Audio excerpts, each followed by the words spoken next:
Okay, we're looking at Jimmy Carter and how he came to the presidency. Was Ford's presidency good?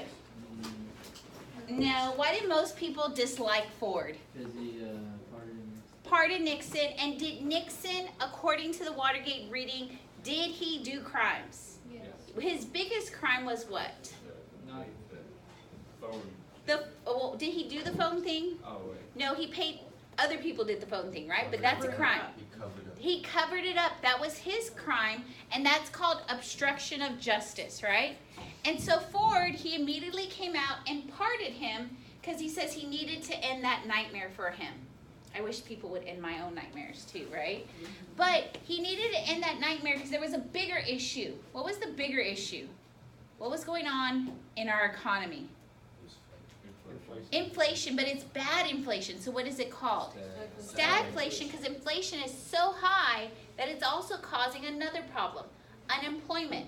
And Ford said if we did not get over the Nixon nightmare, could our Congress focus on the problem of the economy? No, so he ended that so they could focus on this. And now Ford, he has just sealed his death, right? And so we know Carter runs against him. And Carter comes out with these phrases like, we need to drain the swamp with all the politicians who are crooked. And we're going to see Jimmy Carter actually breaks through. And we know it was a very close election. What we're going to see is that this is a political cartoon. His family is peanut farmers, so hence the peanut on this side, right? But looking at this, what is going to happen to his presidency? Is it going to be good? No, there's a lot of things that are going to happen within his presidency that's going to make it go very sour. Okay, so political cartoons, they will always make fun of Jimmy Carter with very big lips. I don't know if y'all see that his lips are big there. Are they that big? Okay. They just over accentuated, right? Like y'all know with Papa Bush and Baby Bush, what do they accentuate?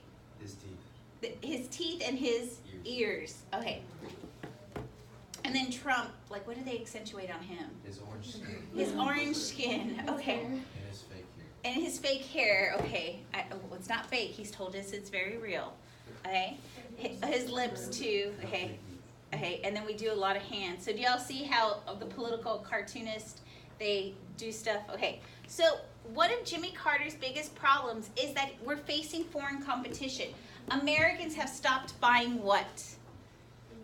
American cars, right? American cars. Why did they stop buying American cars? Oh, the Japanese are better, but we're also facing a crisis here at home. What is that crisis? The no gas. No gas, the oil crisis because of the oil embargo. And so why do we want to buy Japanese cars? More fuel efficient. They're more fuel efficient, right? Okay, and so we're going to see that the U.S. starts to realize we didn't revitalize our car industries. Detroit and the Rust Belt are eventually going to go on their wayward end. And we're going to see that the U.S. starts moving to a service industry, where we provide like the technology of building stuff and we will outsource to other nations. The other thing is we're facing double-digit inflation. Usually inflation is okay when it's around 3%. But we're facing inflation that is 9%. So when I showed you the gas increase, it went up about 400% because of the oil embargo. And because of this, we're facing high unemployment. So interest rates are also up to 20%. That's for the average American. But when we get to minority groups, is interest rate going to be a lot higher? Yes. Yes, because of the redlining practice.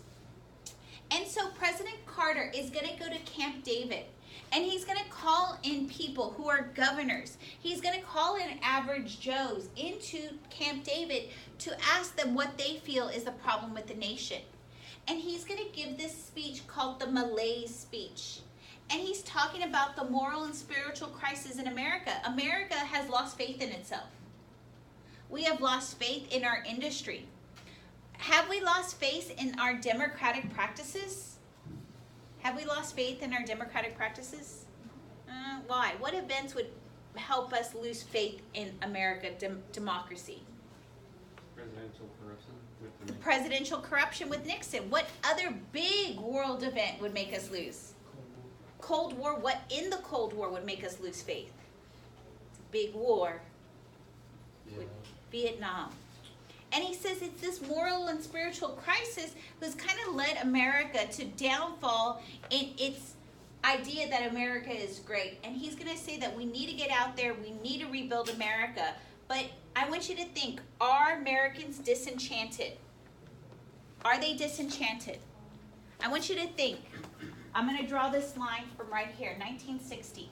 Can y'all tell me who the president was in 1960? JFK. Who was the guy after him? LBJ. Who was the guy after him? Nixon. Who was the guy after him? Who was the guy after him? This takes us up to 1980. From these 20 years, we've had 5 presidents. And I'm going to foreshadow this. Okay, we're going to go 1980. Who's the guy after him? Reagan. And he serves how long? 2 terms, 8 years. Who's after him? Bush, Papa Bush. He serves 4. And then who takes us up to 2000? Clinton. So do you see which one has more stability in the line?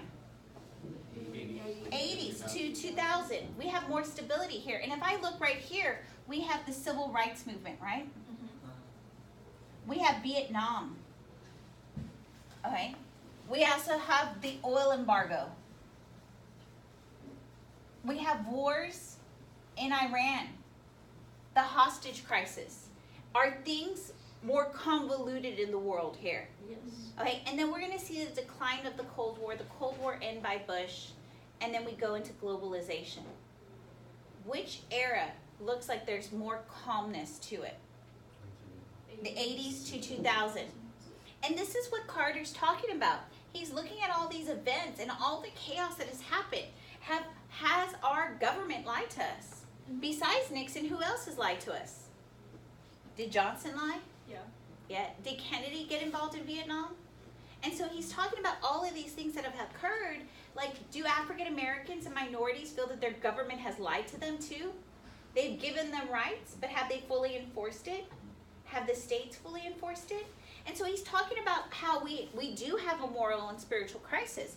And he's going to ask Americans to step up. Do you think they want to step up? No, we are so lost at this time that it's going to be hard for Carter to gain steam. And one of the biggest reasons why it's hard to gain steam is because we're facing double-digit inflation. And a lot of it stems from our energy crisis. So this is why the Department of Energy is created. The Department of Energy starts to look at speed limits. They start to look at what's put in our gasoline. They start to look at alternative gasoline. And they're going to say eventually that we should have an alternative to gasoline. Do we even have that today? No, the Reagan administration will say that we will get off of foreign oil. Has that even happened? No. We're going to see they ask Americans to voluntarily cut back energy. And you'll see the president, Carter, cut off all electricity in the winter in the White House. Do you think other Americans are going to do that? No. But we're facing a huge crisis in America because we are dependent on foreign energy. We're going to see the National Energy Act is going to place taxes on cars that are gas guzzling. Is that going to be popular with Americans? So what are Americans going to buy now? Japanese or foreign cars. And this is going to lead to what happening in the Rust Belt?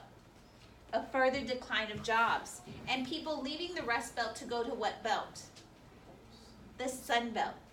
We're going to see OPEC will also raise the price of oil during the Iranian hostage crisis. We have other issues, and most people do not realize that Carter was a nuclear physicist. Everybody always assumes that he's just a peanut farmer. But what happened at 3 Mile Island? Y'all saw this. It was on y'all's interview questions, right? Mm-hmm. What happened at 3 Mile Island? Nuclear meltdown. It was a nuclear meltdown because one of their reactors busted, right? Mm-hmm.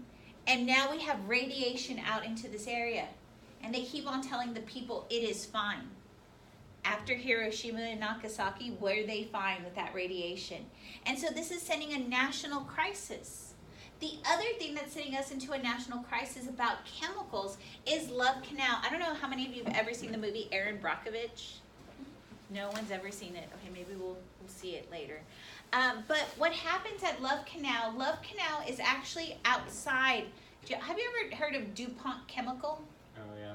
Okay? It's outside this big chemical plant. And y'all know Homer Simpson, right? He works, y'all know the Simpsons, right? Yes. You know he works at a nuclear plant, right? And a lot of that stuff seeps into the water. And y'all seen the fish in those ponds, right? What happens with them? They're mutated, right? 3 eyes, they're weird colors. Well, that's what's happening outside of Love Canal. They're seeping into the water system. Sewage from the chemical plant. And guess what? Most canals, most waterways, who goes and plays in them? Kids. Kids are going and playing in them. It also seeps into the water system. And all of a sudden around Love Canal, kids are getting very sick. Parents keep on taking their kids to the doctor and they keep on saying your kid just may be very, very sickly. And then the parents start to realize it is something that is going on with this canal. The parents that live closest to the canal, their kids are becoming sick. And so what will happen is EPA will come in and they will investigate. And EPA will say that this place is secure, that they can still live here. And they only evacuate the families that are closest to the canal. But everybody in that canal area, are they exposed? Mm-hmm. And so the moms of this area that created an HOA, they will sequester the EPA agent and basically like tie him to a chair and say, you are not leaving here. Do you think he wants to stay there? No, because he knows if he stays there, what's going to happen to him? He's going to get sick, right? And so then they basically declare everything around Love Canal as inhabitable, that people cannot live there. And this is going to lead to that whole movement that are these alternative energies that are being produced good for Americans? And so this is going to lead to the whole wind movement. Have y'all heard of the wind movement? Like, you ever gone to like Texas Tech and seen the windmill farms? Mm-hmm. And this is when that starts coming out because we're seeing the ramifications of nuclear energy and also chemicals. Okay, one of the things that is very progressive that Carter does is he appoints the first African American as ambassador to the UN, okay, which is Andrew Young. I've already talked about this case. We already know Alan Bach. He is trying to get into the University of Medical School at Davis. Is he allowed in? No. Is he allowed in the second time? Third time? Nope. Fourth time he realizes there's something wrong. And it's because what has the university system created to make sure that they get in minorities? Quotas, affirmative action. And he's going to sue that affirmative action does what to him? It discriminates him. It goes to the Supreme Court.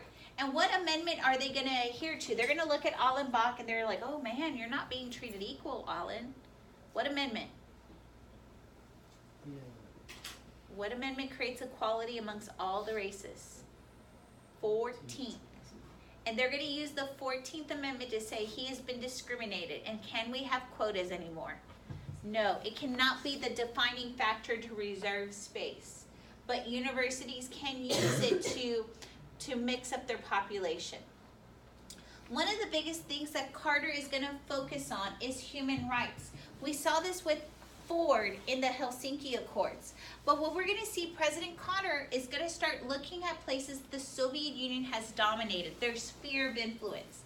And he says that they need to honor that. And we are going to do the same thing in areas that we control. And he says the U.S. would cut off aid to any of its allies that were not respecting human rights, specifically in Argentina and Nicaragua, where dictators have come to power. And so this basically undermines containment, but this is what is going to lead to further wars in the Central America that several nations will turn to communism. One of our biggest issues deals back with when we built the Panama Canal. Y'all remember what president was highly involved in the building of the Panama Canal? Teddy Roosevelt. Remember, he uses the big stick to come in here and protect Panama from Colombia invading. And one of the things, the U.S. had a 99-year lease on this canal. So basically, our lease is up in 1999. But Carter realizes us being involved there, does that kind of make the U.S. bullying Panama around? And so what will happen is Carter will negotiate the treaty that will eventually lead to the canal being returned to Panama by 1999, which by 2000 it is theirs. Do you think that's going to be popular in the U.S.? No, because many people are going to say that the U.S. should have renewed its contract there. But by giving this to Panama, we're going to see that does give us some sympathizers in Latin America. The other thing he does is he pardons those draft evaders. Do y'all remember how people evaded the draft? What did they do to the draft cards? They burned them. Where did they flee to? Canada or Mexico.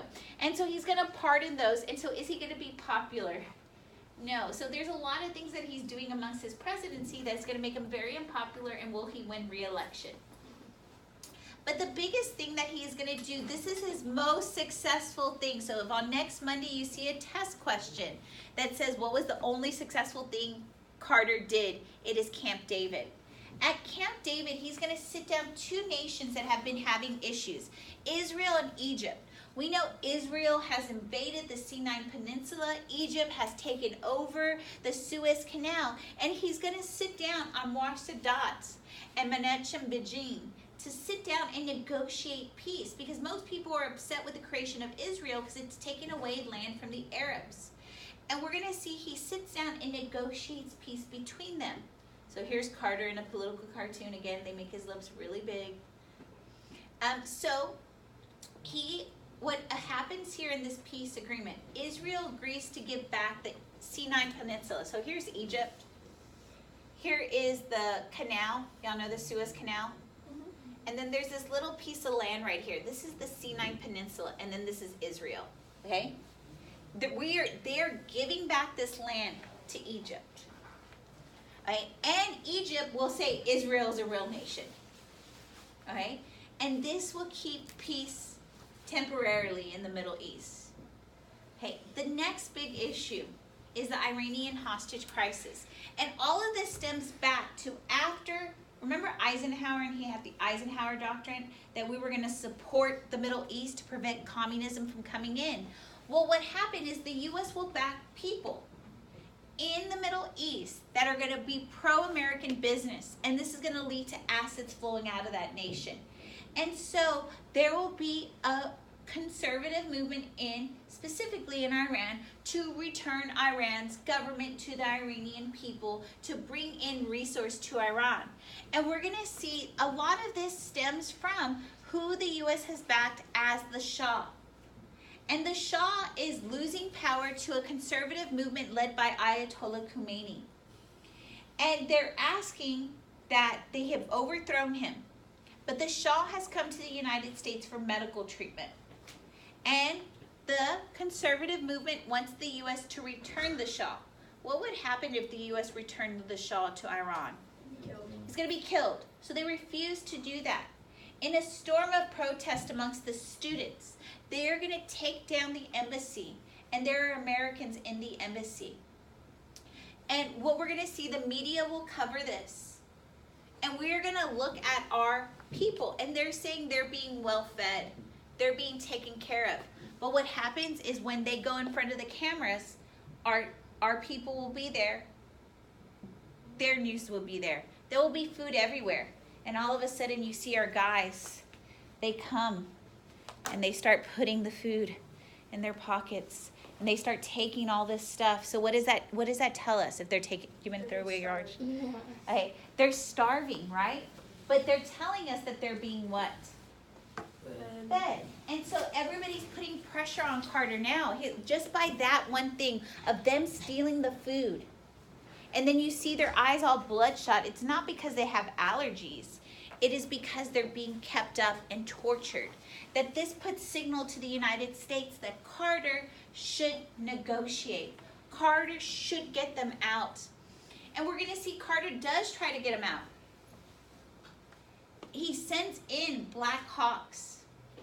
But the problem with this is when both of them take off, they put their propellers at the same time. What would happen if one starts the propellers and the other starts the propellers? They're going to hit each other and crash. So can he save them? That's a political debacle. He will not get the hostages released because it's the test of these two wills. What will eventually happen is he negotiates all the way up to the election night, even the inauguration day. Ayatollah Khomeini will not release the hostages to Carter. despite all of the background stuff that he is doing. The day that Ronald Reagan is elected, Ayatollah Khomeini releases them. So whose presidency looks really good? But who did all the back work to get those hostages? Carter, but he didn't want to give them that satisfaction. So Reagan knows that Carter did all of this stuff to get them released. And so Ayatollah Khomeini is going to ship our hostages to Germany. Reagan knows that. And he sends Carter to Germany to meet them. Do you think these hostages even want to meet Carter? No, and poor Carter, it's a rainy day. He's sitting out there like Eeyore with his umbrella, and the hostages don't even want to talk to him. Right? Because many people blame Carter for not negotiating for them. Okay? We're going to see SALT II negotiated with the Soviet Union. We've seen SALT I, right? That was Nixon and Brezhnev. We're seeing SALT II is going to be negotiated, that we are going to reduce the number of nuclear weapons. But despite this, the Soviet Union invades Afghanistan. So who is the U.S. going to help now? We're going to help the Soviet Union, or we're going to help Afghanistan? We go in and we realize that they've been building up their arms despite SALT I, despite SALT II agreements. And the U.S. will go into Afghanistan and we will start aiding a group of people. Who do you think we aid in Afghanistan? It's a group. Al-Qaeda? Al-Qaeda. We give them military weapons, we train them. Eventually that will lead to resentment, and that will lead to what down the road? 9/11. Dang it, Carter. So there's poor little Afghanistan. So, did Carter's presidency go well? No. There was one thing, Camp David. And so when he's running against Ronald Reagan, we're going to see Carter's record is really bad. Only one good thing happened. He didn't get the hostages. And we're seeing stagflation still a problem. And now there is this guy named Ronald Reagan. He is coming to office saying that we need a more conservative America. Because in the 60s and 70s, we had a very liberal America. But you also have to understand something. What year was the biggest growth of people in the United States? When do we have the most babies being born? The 50s, because those soldiers came back, right?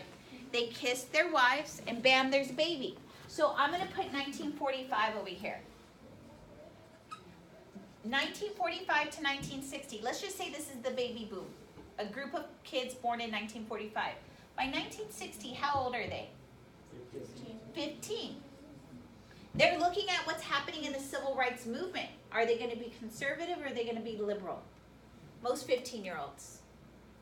How are you? What do y'all think? Are y'all more conservative or liberal when y'all are young? Liberal. You're more liberal. And so do they want to help out in the civil rights movement? Do they want? Are they for or against the war? Yes. Okay, so this is 15. Okay, let's look. How old would they be by 1970? 25. Okay, so they're just getting out of college. Are they still upset with the war? Okay, by 1980, how old are they? Are they done with all the chaos? Because the older you get, the more conservative you become. Are they happy with Ford and Carter? Do they like their government? And so all of a sudden, these baby boomers who are the biggest force voting, they're looking at Carter and they realize, did liberalism work? And now they're looking at Reagan, and Reagan has been in California. Reagan has established a sound economy. Reagan used to be a red hunter. Remember, we saw him when the Nixon was looking at Hollywood. He got involved, right? And many people are looking at him as a sense of stability. Also, America is growing older. And so we are going to see Reagan will win. And we're going to move into a more conservative movement of the 80s. Okay? So this is what we're going to get into next. I think that was the last slide. Oh no, here it is. How are they always going to portray Reagan? Cowboy. Because he was a B-rate actor. Do y'all know like B-rate movies? Mm-hmm. Right? A-rate movies go to the movie theaters. And do y'all realize that sometimes some movies don't go to the movie theaters? They go straight to DVD. That's a B-rate movie. And he used to be a B-rate movie actor. And so he did all these Western movies. And so you will always see Reagan in a cowboy suit. Do y'all see what he has right here? What does the elephant represent? Republicans. The Republican. He has control of a Republican Senate. And also he has the mandate for the people for change. Because are they tired of their government saying stuff and not doing it? Not being efficient. They want the economy to be fixed.